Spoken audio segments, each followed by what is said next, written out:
Hi, I'm Brent Stafford, and this is RegWatch by RegulatorWatch.com. Fake news. It's the mainstream media's much ballyhooed term used in association with Trump, Russia, and the 2016 U.S. presidential election. However, its use should by no means be restricted to describing political news, as the mainstream media proves time and again its penchant for misleading coverage on the topic of vaping puts the term fake news to shame. The barrage of negative news headlines and erroneous reports featuring suspect research is enormous and never-ending. Indeed, it's impossible to show enough examples to adequately demonstrate the mountain of anti-vaping news coverage out there. But thankfully, there are research methods to help identify and analyze such large bodies of news. A recently released report out of Rutgers University, Center for Tobacco Studies and School of Public Health provides what is to date the most comprehensive examination of mainstream media news coverage on e-cigarettes. The content analysis covered news and opinion pieces published by leading American news outlets and wire services in 2015. Each article found to include in its headline one of 21 e-cigarette-related search terms was coded based on 60 unique variables, ranging from statements on health risks and benefits of vaping to identifying the sources to which they were attributed. The content analysis found a whopping 80% of news stories frequently discussed the risks associated with vaping, while only 45% of articles mentioned there are any benefits at all. Moreover, only 1/3 of the articles noted that vaping is less harmful than smoking, and only 1/4 acknowledged vaping is an effective tool to quit smoking.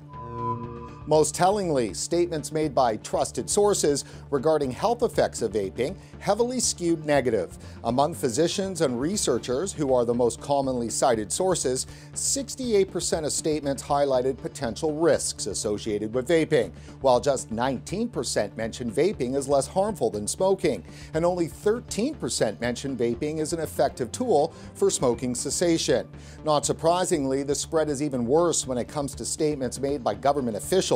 84% of statements highlighted potential risks associated with vaping, while only 8% mentioned vaping is less harmful than smoking, and a paltry 6% of statements made by government officials acknowledged vaping as an effective tool to quit smoking.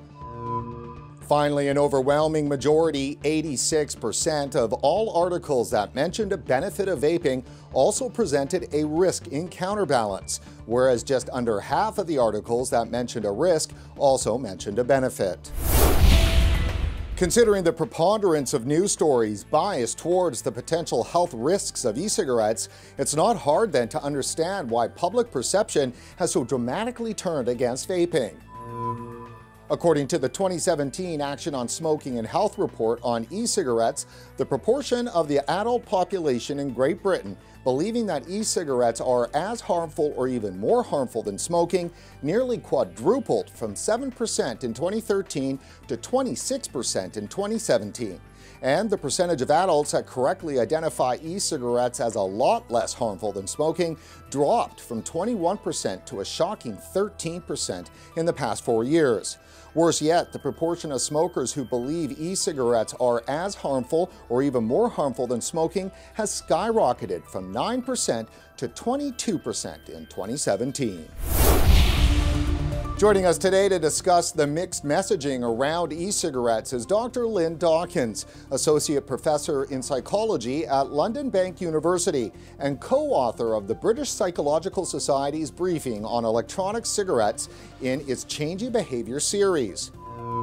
In the briefing, the BPS recommends promoting e-cigarettes for smoking cessation, improving education about the relative risk of vaping versus smoking, allowing unrestricted advertising of factual information, and reducing the cost, taxation, and regulations around vaping.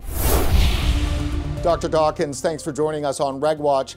Based on your report, it's pretty clear the BPS is squarely behind promoting e-cigarettes as a safer alternative to smoking. The recommendations from the BPS were all drawing on the evidence that they're safer, the evidence that they are helpful for quitting smoking, and on those principles of behavior change. So this was about increasing capabilities and increasing motivation. And one way we can increase motivation to use is through advertising and through public messaging.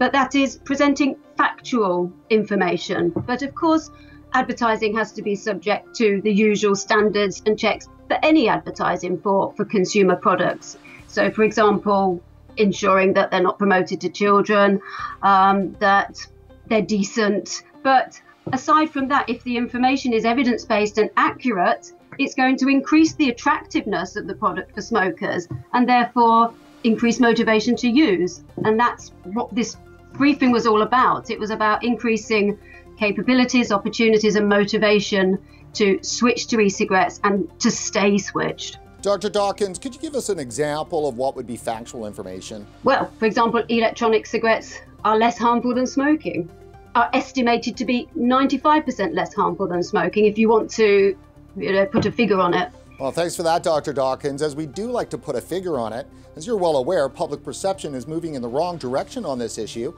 Who do you think is to blame for the growing belief that vaping is as harmful or even more harmful than smoking? Well, I mean, you can blame the media. The media are full of stories about electronic cigarettes being as bad as smoking. But of course, those messages come from press releases, from research. And unfortunately, not all the research that is being conducted on electronic cigarettes is conducted with the utmost rigor. Many research findings are a result of generating electronic cigarette aerosol under unrealistic conditions, under conditions where ordinary electronic cigarette users would not use it. You can find formaldehyde in anything if you switch up the power and burn it, but that's not based on realistic conditions. So researchers have got to be very careful when they're publishing findings about finding formaldehyde or other harmful chemicals in e-cigarette vapor when it's not based on the way people would use the device. Dr. Dawkins, we've been hearing this a lot lately with regard to the alarmist headlines in the media that researchers have been feeding the beast, as it were. E-cigarettes are an emotive topic, and the media wants headlines. So, if you've got some findings showing that they're as harmful as cigarettes for whatever reason, even if it's generated under realistic conditions, that is going to generate interest, that's going to generate impact. Dr. Dawkins, one of those impacts is certainly the demonization of e-cigarettes. What kind of psychological effect does that have on smokers trying to quit? Quitting smoking is extremely difficult. And when smokers try to quit, they talk about a void in their life, they talk about a loss, a sense of bereavement. Smokers report that they enjoy smoking. So what incentive is there for smokers to switch to electronic cigarettes if they don't believe that they are safer than tobacco smoking? There's just no incentive there. The difficulties of smoking are so great. Why would they bother switching to another product if they're not sure if it's any safer anyway?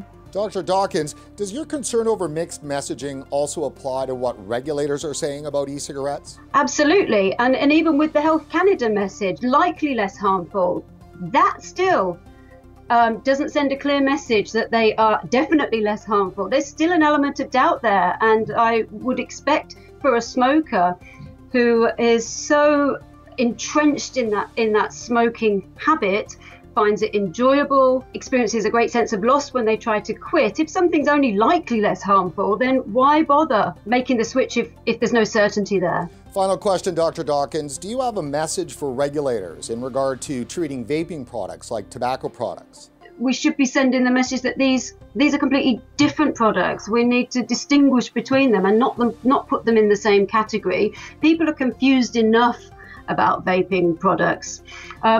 We need to start trying to send clear messages that says smoking, now this is the problem. By sending out messages that electronic cigarettes are hazardous is unresponsible. It is likely to actually lead people to think, why bother quitting? And more smoking means more people dying. Well, that's it for this edition of RegWatch. Before you head off, please like us on Facebook and don't forget to follow us on Twitter. For RegulatorWatch.com, I'm Brent Stafford.